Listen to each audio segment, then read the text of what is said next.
This channel does not promote any violent, harmful, or illegal activities. All content provided by this channel is meant for an educational purpose only. শাসক দলের হাতে আক্রান্ত police ভাঙড়ে শাক শহরে জোয়ার থেকে অভিযান চালাতে গেলে পুলিশকে মারধর করা হয় বলে অভিযোগ।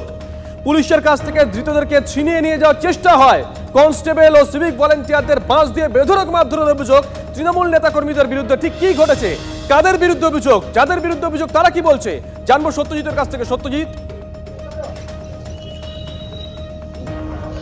দেখো, যে ঘটনা যে সারা রাজ্যে আমরা দেখেছি বেশ কয়েকদিন ধরে যে লাগাতার পুলিশের ওপরে আক্রমণ চালানো হচ্ছে এবং সেই তালিকাতে নতুন সংযোজন ভাঙড়ের শাক শহরে একটি মেলাতে জুয়া চলছে। সেই খবর পাওয়ার পরে ভাঙড় থানার পুলিশ আধিকারিকরা সেখানে যখন যান এবং সেখানে যখন রেড করেন, বেশ কয়েকজনকে আটক করেন জুয়ারিদেরকে। সেই সময় অভিযোগ যে এলাকার বেশ কিছু তৃণমূল কংগ্রেসের নেতারা তারা জোরপূর্বক পুলিশের কাছ থেকে সেই যারা জুয়ারি তাদেরকে ছিনিয়ে নেওয়ার চেষ্টা করে এবং পুলিশ তাদেরকে নিয়ে আসার চেষ্টা করলে তাদেরকে তেমন জোর করে নিয়ে আসে এবং অগত্যায় পুলিশের ওপর আক্রমণ চালানো হয় এবং ঘটনায় একজন কনস্টেবল সহ বেশ কয়েকজন সিভিক আক্রান্ত হয়েছে। সেই ঘটনাতে ভাঙড় থানার পুলিশ আধিকারিকরা ইতিমধ্যে ৩ জনকে গ্রেপ্তার করেছে, ৬ জনের নামে এফআইআর হয়েছে এবং সরকারি কাজে বাধা, পুলিশের ওপরে হামলা, পুলিশকে মারার সহ একাধিক ধারা দেওয়া হয়েছে এবং ৩ জনকে আজকে বারুইপুর আদালতে পাঠানো হবে এবং তাদেরকে পিসি নেওয়া হবে বলেই কিন্তু আমরা পুলিশ সূত্রে জানতে পাচ্ছি। কিন্তু শুভজিৎ, জানিয়ে রাখবো যে শুধুমাত্র পুলিশের বিরুদ্ধে এই যে অভিযোগ, পুলিশের যে অভিযোগ করছে, পাশাপাশি পুলিশের বিরুদ্ধেও কিন্তু অভিযোগ আছে সাধারণ মানুষ ওই এলাকার। তারা বলছেন যে পুলিশ তারা কিন্তু সেখানে গেছিল এবং একটি টাকা চাওয়ার ব্যাপারেও কিন্তু প্রকাশ্যে আসছে, যদিও এই মুহূর্তে কেউ প্রকাশ্যে মুখ খুলছে না, তবে অভিযোগ পাল্টা অভিযোগ। শওকত মোল্লা, তার সঙ্গে আমরা কথা বলেছিলাম, তিনি কি বলেছেন শুনুন।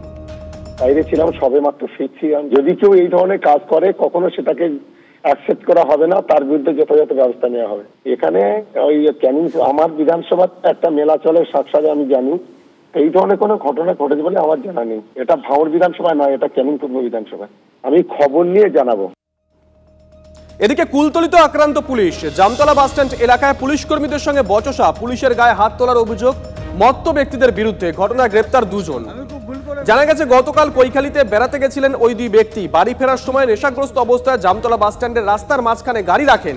ডিউটিরত পুলিশ কর্মীরা গাড়ি সরাতে বললে প্রথমে বচসা, তারপর ধাক্কাধাক্কি দেয় বলে অভিযোগ।